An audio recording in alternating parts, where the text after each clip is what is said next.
नमस्कार। दिन भर की हाइलाइट्स जानने के लिए सुनते रहिए सुजस आवाज राजस्थान।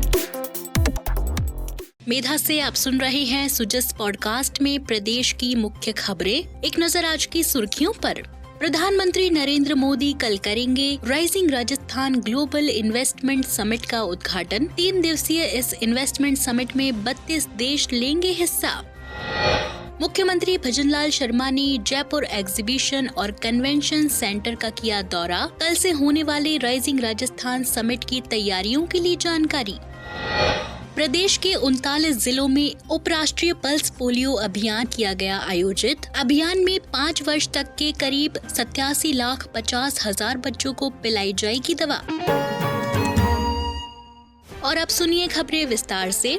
प्रधानमंत्री नरेंद्र मोदी कल राजधानी जयपुर में rising Rajasthan global investment summit का शुभारंभ करेंगे। प्रधानमंत्री इन्वेस्टमेंट समिट के मुख्य अतिथि हैं और उद्घाटन के बाद वे कार्यक्रम में मौजूद लोगों को संबोधित भी करेंगे। इस अवसर पर मुख्यमंत्री भजनलाल शर्मा, केंद्रीय मंत्रिमंडल और राज्य मंत्रिमंडल के कई सदस्य, 5,000 से अधिक निवेशक, कारोबार और व्यापार जगत के अधिकारी, डेलीगेट्स और अन्य प्रतिभागी मौजूद रहेंगे। इसके अलावा प्रधानमंत्री राजस्थान ग्लोबल बिजनेस एक्सपो का भी उद्घाटन करेंगे। इस कार्यक्रम की शुरुआत मुख्यमंत्री भजनलाल शर्मा के स्वागत भाषण से होगी, जिसके तहत राज्य के विकास के लिए किए जा रहे कामों, राज्य सरकार का एजेंडा और अगले 5 वर्षों में राज्य की अर्थव्यवस्था को दोगुना करके 350 बिलियन अमेरिकी डॉलर तक पहुंचाने के लक्ष्य के बारे में मुख्यमंत्री चर्चा कर सकते हैं। Rising Rajasthan global investment summit से पहले 30 लाख करोड़ रुपए के निवेश प्रस्तावों के लिए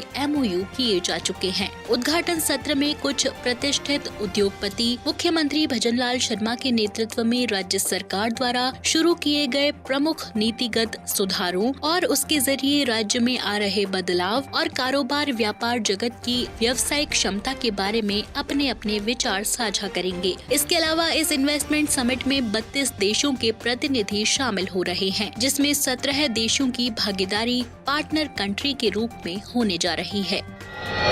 इस 3 दिवसीय इन्वेस्टमेंट समिट के दौरान प्रतिभागी देशों और राजस्थान के बीच सहयोग और साझेदारी को बढ़ावा देने के लिए कुल 8 देशों के लिए कंट्री सेशंस और राउंड टेबल का आयोजन भी किया जा रहा है। भाग लेने वाले 34 देशों में 17 देश इन्वेस्टमेंट समिट के पार्टनर कंट्री हैं। इस 3 दिवसीय इन्वेस्टमेंट समिट के मुख्य आकर्षणों में उद्घाटन और कंट्री सेशंस के अलावा प्रवासी राजस्थानी कॉन्क्लेव, MSME कॉन्क्लेव और 12 क्षेत्रों के लिए थीमेटिक सत्र शामिल हैं। इन सत्रों में देश और दुनिया के कई विशेषज्ञ, उद्योग और व्यापार जगत के शीर्ष अधिकारी, केंद्र और राज्य सरकार के अधिकारी वगैरह भाग लेंगे और इस दौरान संबंधित विषयों से जुड़ी चुनौतियों, तकनीकी परिवर्तनों और उभरते अवसरों पर चर्चा की जाएगी। 12 थीम आधारित सत्रों में महिला उद्यमिता, विनिर्माण, जल प्रबंधन और स्थिरता, सस्टेनेबल ऊर्जा, स्वास्थ्य सेवा, सस्टेनेबल माइनिंग, स्टार्टअप, शिक्षा,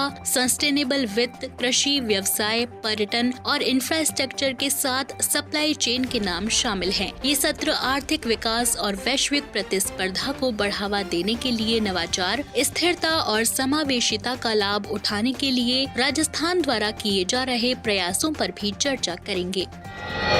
इन्वेस्टमेंट समिट के दूसरे दिन यानी 10 दिसंबर को प्रवासी राजस्थानी कॉन्क्लेव का आयोजन किया जा रहा है, जिसका उद्देश्य दुनिया भर में फैले हुए प्रवासी राजस्थानियों को एक मंच पर लाना और उनके बीच आपसी सहयोग और राजस्थानी होने की भावना को बढ़ावा देना है। इस सत्र में प्रवासी राजस्थानी समुदाय के प्रति राजस्थान सरकार की प्रतिबद्धता और राज्य सरकार द्वारा इसके तहत किए जा रहे प्रयासों पर भी चर्चा की जाएगी। MSME कॉन्क्लेव का आयोजन इन्वेस्टमेंट समिट के तीसरे दिन यानी 11 दिसंबर रखा गया है, जिसमें MSME उद्यमियों, निवेशकों, देश और दुनिया के कई विशेषज्ञ, उद्योग और व्यापार जगत के शीर्ष अधिकारी, केंद्र और राज्य सरकार के अधिकारी शामिल हैं। इस क्षेत्र की भविष्य की चुनौतियों पर वे सार्थक चर्चा करेंगे।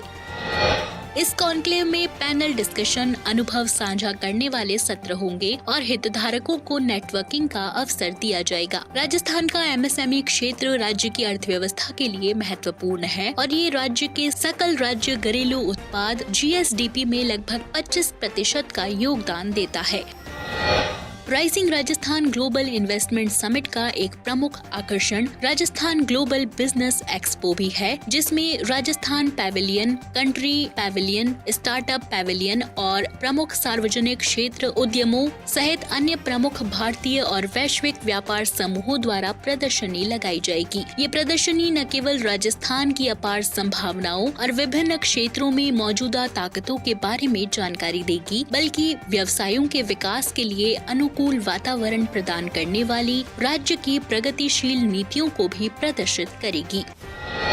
इसी क्रम में मुख्यमंत्री भजनलाल शर्मा ने शनिवार को जयपुर के सीतापुरा स्थित जयपुर एग्जीबिशन और कन्वेंशन सेंटर यानी JECC का दौरा कर rising Rajasthan global investment summit की तैयारियों का जायजा लिया। उन्होंने अधिकारियों को समिट के आयोजन से जुड़ी सभी व्यवस्थाओं को अंतिम रूप देने और अतिथियों के लिए सर्वोत्तम सुविधाएं सुनिश्चित करने के संबंध में जरूरी दिशा निर्देश दिए। इस दौरान श्री शर्मा ने समिट के मुख्य समारोह स्थल की बैठक व्यवस्था का भी निरीक्षण किया। मुख्यमंत्री ने मंच पर स्थित अर्धवृत्ताकार LED स्क्रीन पर विकसित राजस्थान से संबंधित लघु फिल्म का प्रदर्शन देखा। श्री शर्मा ने प्रतिभागी देशों के विशेष पैविलियन और राजस्थान पैविलियन सहित VIP लॉन्च और विभिन्न सत्रों के लिए बनाए गए हॉल में भी व्यवस्थाओं का जायजा लेकर जरूरी दिशा निर्देश दिए। उन्होंने प्रदर्शनी स्थल पर वेदांता, अडानी, महिंद्रा, JSW एनर्जी सहित विभिन्न औद्योगिक समूहों के एग्जीबिटर्स बूथों, राजीविका स्वयं सहायता समूहों की महिलाओं के लिए बनाए गए स्पेशल जोन का भी निरीक्षण किया। श्री शर्मा ने JECC परिसर का सघन निरीक्षण करते हुए सुरक्षा व्यवस्था के संबंध में उच्च अधिकारियों के साथ चर्चा की। बढ़ते हैं आगे। गृह और सहकारिता मंत्री अमित शाह के स्वागत के लिए मुख्यमंत्री भजनलाल शर्मा कल जोधपुर पहुंचे। उन्होंने इसकी जानकारी देते हुए सोशल मीडिया संदेश पर लिखा, समृद्ध सांस्कृतिक विरासत से परिपूर्ण और गौरवशाली शौर्य गाथाओं से सुशोभित सूर्य नगरी जोधपुर आगमन पर भारत के गृह और सहकारिता मंत्री अमित शाह का एयरपोर्ट पर स्नेहपूर्ण स्वागत और अभिनंदन किया। इसी क्रम में मुख्यमंत्री के शनिवार को जोधपुर एयरपोर्ट पहुंचने पर उप मुख्यमंत्री डॉक्टर प्रेमचंद बैरवा सहित राज्य मंत्री परिषद के सदस्यों, विधायकों, स्थानीय प्रतिनिधियों और उच्च अधिकारियों ने स्वागत किया। आज प्रदेश के 39 जिलों में उप राष्ट्रीय पल्स पोलियो अभियान आयोजित किया गया। चिकित्सा एवं स्वास्थ्य विभाग की प्रमुख शासन सचिव गायत्री राठौड़ ने गांधीनगर स्थित शहरी आयुष्मान आरोग्य मंदिर में उप राष्ट्रीय पल्स पोलियो अभियान का शुभारंभ किया। श्रीमती राठौड़ ने बच्चों को पोलियो की खुराक पिलाई, साथ ही सभी परिजनों से अपील करते हुए कहा कि वे अपने 5 वर्ष तक के सभी बच्चों को पोलियो की खुराक अवश्य पिलाएं। श्रीमती राठौड़ ने गांधीनगर शहरी आयुष्मान आरोग्य मंदिर का निरीक्षण भी किया और चिकित्सकों और अधिकारियों को जरूरी दिशा निर्देश दिए। आपको बता दें कि इस अभियान के तहत 5 वर्ष तक के करीब 87,50,000 बच्चों को पोलियो की दवा पिलाई जा रही है। इस अभियान के सफल आयोजन के लिए 46,887 पोलियो बूथ स्थापित किए गए हैं और 59,936 टीमें बनाई गई हैं। इनमें से 5,396 ट्रांजिट टीम और 7,653 मोबाइल टीमें भी शामिल हैं। अभियान के पहले दिन आज बूथ पर 5 वर्ष तक के बच्चों को दवा पिलाई गई और छूटे हुए बच्चों को अगले 2 दिन और जयपुर शहर के अगले 3 दिन घर घर जाकर दवा पिलाई जाएगी। राज्य सरकार के कार्यकाल का 1 साल पूरा होने के अवसर पर जोधपुर जिले में 12 दिसंबर को राज्य स्तरीय कार्यक्रम के तहत विभिन्न कार्यक्रमों का आयोजन किया जाएगा। शिक्षा एवं पंचायती राज मंत्री मदन दिलावर ने बताया कि इस कार्यक्रम में मुख्यमंत्री भजनलाल शर्मा मुख्य अतिथि के रूप में शिरकत करेंगे। श्री दिलावर ने कल कार्यक्रम स्थल मारवाड़ इंटरनेशनल सेंटर का निरीक्षण कर व्यवस्थाओं का जायजा लिया और अधिकारियों को आवश्यक निर्देश दिए। इस अवसर पर जिला कलेक्टर डॉक्टर गौरव अग्रवाल ने शिक्षा और पंचायती राज मंत्री श्री दिलावर को बताया कि 12 दिसंबर को रन फॉर विकसित राजस्थान, युवा सम्मेलन और रोजगार उत्सव, जिला स्तरीय प्रदर्शनी का शुभारंभ, जिला दर्शन पुस्तिका का विमोचन, पंच गौरव का शुभारंभ आदि कार्यक्रमों का भी आयोजन किया जाएगा। तो आज के सुजस पॉडकास्ट में इतना ही। मेधा को दीजिए इजाजत। कल फिर होगी आपसे मुलाकात। तब तक के लिए नमस्कार।